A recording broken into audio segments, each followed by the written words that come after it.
Hello, আসসালামু আলাইকুম। কেমন আছেন সবাই? আশা করি ভালো আছেন।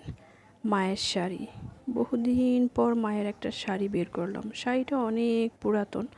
যদিও অনেক পুরাতন, কিন্তু মা এত যত্ন করে রেখেছিলেন, একদম নতুনের মতো চকচক করছে। মনেই হয় না দেখে মা ব্যবহার করেছিলেন। আমার কাছে রয়ে গিয়েছে মায়ের স্মৃতি হিসেবে। কত পুরাতন স্মৃতি, কী যে ভালো লাগছে! বিশ্বাস করেন, মনে হচ্ছে যেন মায়ের স্পর্শ মিশে আছে পুরো শাড়িটাতে।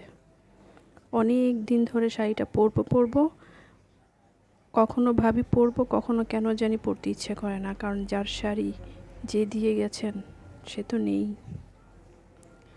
তারপরও আজকে ভাবলাম যে না, আজকে পরবই।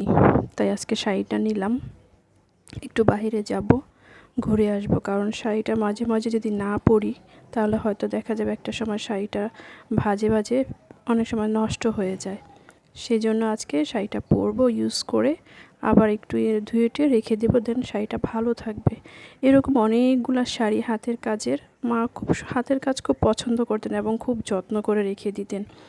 এত যত্ন করতেন, আমার চেয়ে বেশি যত্ন করতেন। শাড়ি, কাপড় চোপড়, নিজের প্রত্যেকটা জিনিসই খুব সুন্দর করে যত্ন করে আগলে রাখতেন। তার কাছ থেকেই অনেক কিছু শিখেছি, কিভাবে গুছায় রাখতে হয়, যত্ন করে রাখতে হয়, অনেক কিছু শিখেছি।